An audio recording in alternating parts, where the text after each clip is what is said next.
તો હાલ સમાચારમાં આગળ વાત કરીએ તો વડોદરાથી મહત્વપૂર્ણ સમાચાર સામે આવી રહ્યા છે। વડોદરાના રેસકોર્સ વિસ્તારમાં મોલમાં આગની ઘટના બની છે। સિને મોલમાં એસીના આઉટડોરમાં સ્પાર્ક બાદ ભીષણ આગ ભભૂકી ઉઠી। મોલની દિવાલ પર લાગેલ હોર્ડિંગને કારણે આગ વધી હતી। આ મોલની દિવાલ પર લાગેલા હોર્ડિંગને કારણે ભીષણ આગ ભભૂકી। ફાયર બ્રિગેડે ઘટનાસ્થળે પહોંચીને આગ કાબૂમાં લીધી। આ ઘટનાની જાણ ફાયર વિભાગને કરવામાં આવતા તાત્કાલિકપણે ફાયર વિભાગનો કાફલો ઘટનાસ્થળે દોડી આવ્યો હતો। પેટ્રોલ પંપ બાજુમાં હોવાને કારણે પણ આગ લાગી હોવાનું અનુમાન લગાવવામાં આવ્યું। રેસકોર્સ વિસ્તારના મોલમાં આગની આ ઘટના બની છે। આગના દ્રશ્યો જોઈ શકાય છે। સિને મોલમાં એસીના આઉટડોરમાં સ્પાર્ક બાદ આગ ભભૂકી ઉઠતા અફરાતફરીનો માહોલ સર્જાયો હતો। મોલની દિવાલ પર લાગેલા હોર્ડિંગ્સને કારણે પણ આગ વધી હતી। ત્યારે ફાયર બ્રિગેડને જાણ કરવામાં આવતા તાત્કાલિકપણે ઘટનાસ્થળે પહોંચીને ભારે જહેમત બાદ આગ પર કાબૂ મેળવ્યો હતો। પેટ્રોલ પંપ બાજુમાં હોવાને કારણે મેજર કોલ જાહેર કરી દેવામાં આવ્યો હતો। તો હાલ વડોદરાથી આ સમાચાર। રેસકોર્સ વિસ્તારમાં મોલમાં આગની ઘટના બની છે। ભીષણ આગ ભભૂકી ઉઠતા અફરાતફરી મચી હતી। સિને મોલમાં એસીના આઉટડોરમાં સ્પાર્ક બાદ આગ ભભૂકી ઉઠી। મોલની દિવાલ પર લાગેલા હોર્ડિંગ્સને કારણે આગ વધી હોવાનું પણ અનુમાન લગાવવામાં આવ્યું છે। આ ઘટનાની જાણ ફાયર વિભાગને કરવામાં આવતા ફાયર વિભાગનો કાફલો પણ ઘટના સ્થળે દોડી આવ્યો હતો અને ભારે જહેમત બાદ આગ પર કાબૂ મેળવ્યો। नटू भाई सर्कल के पास जो सिने मॉल यहाँ पे आया है, वहाँ पे एक आग की घटना बनी है। आधा घंटा करीब हुआ है। पुलिस के पास का एक फायर का मेजर कॉल आया, जिसमें कि इस मॉल के अलग अलग फ्लोर्स में आग लगी है, ऐसी हकीकत पुलिस को जानने को मिली। जिसमें कि जो प्राइमरी हकीकत है उसके हिसाब से यहाँ एक गाड़ी थी और जो मॉल के बाहर के आउटर प्रीमाइसिस में उसमें पहले ब्लास्ट हुआ और उसकी जो आग की ज्वाला है ऊपर तक चढ़ी और एसी के जो आउटर यूनिट है उसमें आग लगने के बाद मॉल के बाहर के एरिया में आग लगी है।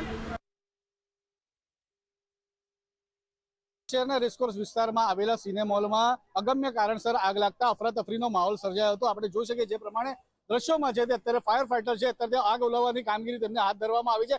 પાણીનો મારો ચલાવીને આગ ઓલવવાની કામગીરી હાથ ધરવામાં આવી છે। જોતે જે પ્રમાણે અત્યારે વસ્તુ અત્યારે જોવા મળી રહી છે તે આપણે તેના પરથી ખ્યાલ આવતો હશે કે કેવા પ્રકારની આ ભીષણ આગ હતી। અંદર લોકો હતા તે લોકોને તાત્કાલિક રેસ્ક્યુ કરવામાં આવે છે। ફાયર વિભાગની ટીમ અહીંયા આવી પહોંચી છે। ફાયર વિભાગના અધિકારી છે આપણી સાથે ઉભા છે, આપણે તેમની સાથે વાત કરીએ। અમિતભાઈ, શું કોલ મળ્યો હતો? નટુભાઈ સર્કલ પાસે જ્યાં મોલ છે, રિલાયન્સ 10 મોલ પેટ્રોલ પંપની બાજુમાં, ત્યાં ફાયરનો કોલ મળતા તાત્કાલિક વડોદરા અલગ અલગ ફાયર સ્ટેશનથી નજીકના ફાયર સ્ટેશનથી ઘટના સ્થળે પહોંચી ગયા। તાત્કાલિક આવી વડોદરા ફાયર બ્રિગેડના કર્મચારી અધિકારીઓએ આ કાબૂમાં મેળવી લીધી છે। મોલની અંદર ફાયર ફાઈટર ઘૂસી ગયા છે, અંદર પણ ચાલુ છે। કોઈ જાનહાની, કોઈ કેઝ્યુલિટી નથી। આગ જે છે 15 થી 20 મિનિટમાં કાબુ લાવી દીધી હતી અને હાલ ફિલહાલ કુલિંગ પ્રક્રિયા ચાલુ છે। કેટલા લોકોને આશરે રેસ્ક્યુ કરવામાં? રેસ્ક્યુ કરવા માટે હાલ હું ટોટલ ગણતરી મેં કરાવી નથી। હું અત્યારે અંદર બિલ્ડિંગમાં હું અત્યારે જસ્ટ ફાયર બ્રિગેડની કામગીરીમાં જોડાયેલો છું, પરંતુ જે મોલની અંદર હતા પરિસ્થિતિ અત્યારે કાબુમાં છે। ફક્ત બહારની તરફથી જે સ્મોક દેખાઈ રહ્યો છે અને ફાયર ફાઈટર અંદર પણ ઘૂસી ગયા છે, એટલે ઓલમોસ્ટ મેં સર્વે કર્યા મુજબ આગ કાબુમાં છે। આગ લાગવાનું કારણ જે છે તપાસનો વિષય છે, અત્યારે કામગીરી ચાલુ છે। પ્રાથમિક તબક્કે પણ આખો તપાસનો વિષય છે। પોલીસ અધિકારીઓ અહીંયા હાજર છે। ટીમ અત્યારે લગભગ 4 ફાયર સ્ટેશનની ટીમ હાજર છે અને 30 જેટલા કર્મચારીઓ। મેજર કોલ થઈ જ ગયો હતો, પરંતુ ફાયર બ્રિગેડે આવીને તાત્કાલિક એને કાબૂમાં મેળવી લીધું, એટલે હાલ ફિલહાલ તો મેજર। તો જોઈ શકાય જે પ્રમાણે ફાયર વિભાગના અધિકારી હતા તેમના દ્વારા જણાવવામાં આવ્યું હતું કે આ મેજર કોલ જાહેર કરવામાં આવ્યો હતો। મેજર કોલ જાહેર થતાની સાથે જ જે ફાયર વિભાગ અહીંયા આવી પહોંચી હતી, ફાયર વિભાગની સાથે MGVCLની ટીમ જે સાથે જે પોલીસ છે તે પોલીસને પણ અહીંયા આવી પહોંચી હતી। સમગ્ર જે કામગીરી છે, જે સમગ્ર ઘટના છે તે જોતા એવું લાગે છે કે ત્યારે રેસ્ક્યુ ઓપરેશન પણ ફાયર વિભાગ દ્વારા હાથ ધરવામાં આવ્યું છે। મોટી સંખ્યામાં જે ફાયરના જે લશ્કરો છે તે અત્યારે કામે લાગે છે।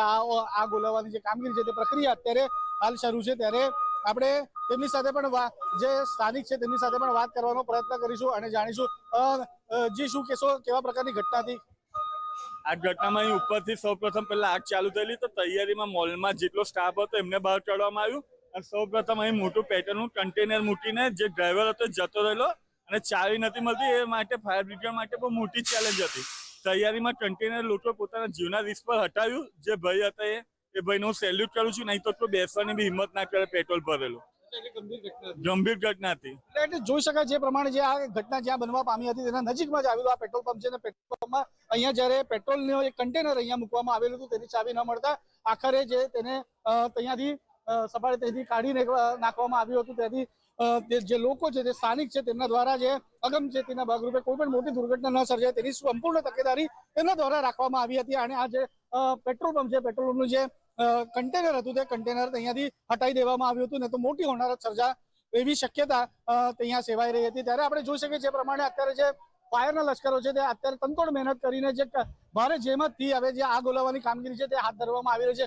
ત્યારે ચોક્કસથી આપણે જોઈ શકીએ જે પ્રમાણે અત્યારે ઉત્તરાયણનો પર્વ ચાલી રહ્યો છે. ઉત્તરાયણના પર્વમાં અત્યારે જે પ્રમાણે લોકો છે જે સાંજના સમયે જ્યારે આતિશબાજીનો એ કરતા હોય છે ત્યારે એવી ઘટના પણ બનતી હોય છે. તેને પણ ધ્યાને રાખવું જોઈએ કે એવી કોઈ પ્રકારની ઘટના ન થાય. પણ આપણે જોઈ શકીએ જે પ્રમાણે અત્યારે આ અગમ્ય કારણસર જે આગ લાગવાનો બનાવ બનવા પામ્યો હતો જે કોમ્પ્લેક્સમાં અને અનેકો લોકોને ફાયર વિભાગ દ્વારા રેસ્ક્યુ કરવામાં આવે છે. અનેકોનું રેસ્ક્યુ ઓપરેશન હાલ ચાલુ છે અને આગ ઓલવવાની પ્રક્રિયા ફાયર વિભાગ દ્વારા અત્યારે હાથ ધરવામાં આવી છે. કેમેરામેન મિલિંદ ભાઈલે સાથે સત્યમ નેવાસકર, મંતવ્ય ન્યૂઝ, વડોદરા.